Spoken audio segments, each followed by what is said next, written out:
ಅಲ್ಲಿ ರಾಮ ಮಂದಿರ ಅಂತ ಬಹಳ ಗಲಾಟೆ ಮಾಡಿದ್ರು. ಲೂಟಿ ಮಾಡಿರೋದು ಯಾರು? ದಲಿತರ ಅಥವಾ ಅಲ್ಪಸಂಖ್ಯಾತರ ಅಥವಾ ಶೂದ್ರರ? ಮಾಡಿದೆಲ್ಲ ಆ ದೇವಸ್ಥಾನ ಕಟ್ಟಕ್ಕೆ ಹೋದವರು 200 ಕೋಟಿ ಲೂಟಿ ಹೊಡೆದಿದ್ದಾರೆ. ಎರಡೇ ಇತಿಹಾಸ ಇರೋದು. ಒಂದು ಇತಿಹಾಸದಲ್ಲಿ ನಮ್ಗೆ ಗೊತ್ತಿಲ್ಲ, ಇತಿಹಾಸ ಬರೆದಿರೋರು ಮೊಹಮ್ಮದ್ ಗಜ್ನಿ 17 ಸಲ ಬಂದು ಲೂಟಿ ಹೊಡೆದ್ರು ಅಂತ ಇತ್ತು. ಯಾರು? ಸೋಮನಾಥ್ ದೇವಸ್ಥಾನನ ಮತ್ತೆ ಪಾಕಿಸ್ತಾನಲ್ಲಿ ಇರ್ತಕ್ಕಂಥ ಮುಲ್ತಾನ್ ಅಂತ ಒಂದು ಮಸೀದಿ. ಅದು ಬಿಟ್ಟರೆ ಯಾರಾದ್ರೂ ದೇವಸ್ಥಾನ ಲೂಟಿ ಹೊಡೆದಿರೋ ಇತಿಹಾಸ ಇದ್ರೆ ಹೊಸದಾಗಿ ಶುರು ಮಾಡಿರೋದು ಈ RSS ಅವರು, ಬಿಜೆಪಿ ಅವರು, ರಾಮ ಮಂದಿರ, ಅಯೋಧ್ಯ. ಸೊ ಇವ್ರು ನಮಗೆ ದೇವರ ಬಗ್ಗೆ ಹೇಳ್ಕೊಡ್ತಾರೆ. ನಾವು ಒಬ್ಬ ಗರ್ವದಿಂದ ಹೇಳ್ತೀನಿ, ನಾನೊಬ್ಬ ಹಿಂದೂ ಅಂತ ಹೇಳಿ.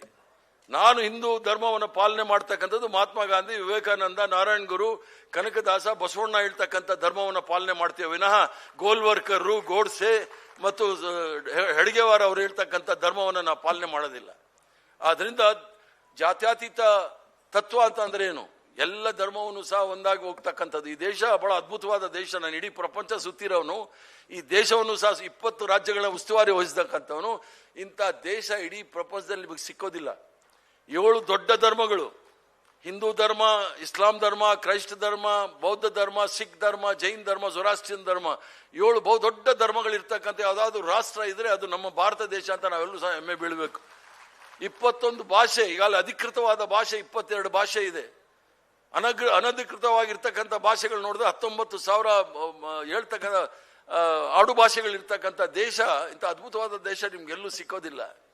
ಇದನ್ನು ನಾವು ಅನ್ಯೋನ್ಯವಾಗಿ ಬಾಳ್ತಕ್ಕಂಥದ್ದು, ಅದನ್ನು ಕೆಡಿಸ್ತಕ್ಕಂಥ ಪ್ರಶ್ನೆ ಮಾಡ್ತಾ ಇದ್ದಾರೆ. 1 nation, 1 education, 1 nation, 1 leader, 1 nation, 1 religion, 1 nation, 1 ಎಲ್ಲ ರೇಷನ್, ಎಜುಕೇಶನ್ ಎಲ್ಲ ಮಾಡ್ಕೊಂಡ್ಬಿಟ್ಟಿದ್ದಾರೆ. ಸಾಧ್ಯನೇ ಇಲ್ಲ. ಬಹುತ್ವದ ಆತ್ಮ ಇದು. ಬಹುತ್ವ ಇರ್ತಕ್ಕಂಥ ಈ ರಾಷ್ಟ್ರದಲ್ಲಿ ನಾವೆಲ್ಲರೂ ಸಹ ಒಂದು ಮಾಡ್ತೀವಿ ಅಂದ್ರೆ ಎಲ್ಲಿ ಸಾಧ್ಯ ಆಗುತ್ತೆ? ಅದನ್ನ ಕೇವಲ ಕೆಲವ್ರನ್ನ ಮಾತ್ರ ದೂರ ಇಡ್ಲಿಕ್ಕೆ ಅದಕ್ಕೆ ಮಾಡ್ತಾ ಇರ್ತ ಪ್ರಯತ್ನವನ್ನ ನೀವೆಲ್ಲರೂ ಸಹ ಎಚ್ಚರದಿಂದ ವಹಿಸಬೇಕು.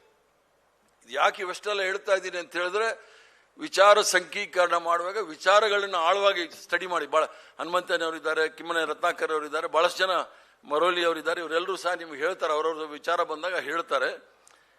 ಮತ್ತೊಂದು ವಿಚಾರ ಏನು ಅಂದ್ರೆ, ಈಗ ಬೆಂಗಳೂರು ನಗರದಲ್ಲಿ ಪ್ರಚಾರ ಸಮಿತಿ ಅಂದ್ರೆ ನೀವು ಕಾಂಗ್ರೆಸ್ ಪಕ್ಷದ ಸಿದ್ಧಾಂತ, ತತ್ವಗಳು, ಕಾರ್ಯಕ್ರಮಗಳು ಇವೆಲ್ಲವನ್ನು ಸಹ ಪ್ರಸಾರ ಮಾಡ್ತಕ್ಕಂಥ ಜವಾಬ್ದಾರಿ ನಿಮ್ಮ ಮೇಲಿದೆ. ಅದನ್ನ ನೀವು ಮಾಡಬೇಕೇ ವಿನಃ ಬೇರೆ ಯಾವುದನ್ನು ಮಾಡಕ್ ಹೋಗ್ಬೇಡಿ. ಮಹಾತ್ಮ ಗಾಂಧಿ ಅವ್ರು ಹೇಳಿರ್ತಕ್ಕಂಥದ್ದು ಸುಮಾರು ಕೊಟೇಶನ್ಸ್ ನೀವು ಕೇಳಿದಾಗ ಸುಸ್ತಾಗ್ಬಿಡ್ತೀರಿ. ಮಹಾತ್ಮ ಗಾಂಧಿ ಅವರಾಗ್ಲಿ, ಪಂಡಿತ್ ಜವಾಹರ್ಲಾಲ್ ನೆಹರು ಅವರಾಗ್ಲಿ, ಇವರೆಲ್ಲ ಹೇಳಿರ್ತಕ್ಕಂಥ ಇತಿಹಾಸವನ್ನು ನೀವು ಸ್ವಲ್ಪ ತಿಳ್ಕೊಂಡು ನಾವು ಜನಗಳ ಮಧ್ಯೆ ಹೇಳಬೇಕಾಗುತ್ತೆ. ಯಾಕಂದ್ರೆ ಸಣ್ಣ ಮಕ್ಕಳಿಗೆ ಹೇಳ್ಕೊಟ್ಬಿಟ್ಟಿದ್ದಾರೆ. ಈ ಮುತ್ಕಪ್ಪ ಗಾಂಧಿ ತಾತ ಏನ್ ಮಾಡ್ತಾನೆ? ಸ್ವಾತಂತ್ರ್ಯ ಕೊಡಿಸಿದ್ರ? ಇನ್ಯಾರದ್ದೆ ಸ್ವಾತಂತ್ರ್ಯ ಕೊಡಿಸಿದ್ದು? ಸೊ ಇವೆಲ್ಲ ಸುಳ್ಳು ಹಬ್ಬಿಸ್ತಾರೆ. ಯಾಕಂದ್ರೆ ಒಬ್ಬ RSS ಹುಡುಗ ಮಂಡಲ್ ಅಧ್ಯಕ್ಷ ನನ್ನ ಹತ್ರನೇ ಬಂದಿದ್ದ, ಬಿಜೆಪಿ ಅವನು. ಸರ್ ನಿಮ್ಮ ಪಾರ್ಟಿ ಸೇರ್ಕೋಬೇಕು ಸರ್ ಅಂತೆ. ನೀನೇನ ಮಂಡಲ್ RSS ಎಲ್ಲ ಹೇಳ್ತೇನೆ, ನಮ್ಮ ಪಾರ್ಟಿ ಸೇರಿ ಏನ್ ಮಾಡ್ತೀಯಾ ಅಂದೆ. ಇಲ್ಲ ಸರ್, ನನ್ನ ಮೇಲೆ 52 ಕೇಸ್ ಇದೆ ಅಂದ. ಏನ್ ಕೇಸ್ ಅಯ್ಯ ಅಂದೆ. 1-2 ಮರ್ಡರ್ ಕೇಸು, ಒಂದು 307, ಒಂದು 7 ಇದೆ ಸರ್ ಅಂತ, ಮತ್ತೆ ಅನ್ಲಾಫುಲ್ ಅಸೆಂಬ್ಲಿ ಅಂತ. ನಾನು ಹೇಳ್ದೆ, ನಿಮ್ಗೆ ಇದೇನೋ ಹೇಳ್ಕೊಡೋದು RSS ಅಲ್ಲಿ ದೇಶಭಕ್ತಿ ಅಂತ? ಅಂದ್ರೆ ಸರ್ ದೇಶಭಕ್ತಿ ಎಲ್ಲ ಬೋಗಸ್ ಅವ್ರು ಹೇಳ್ಕೊಡೋದು.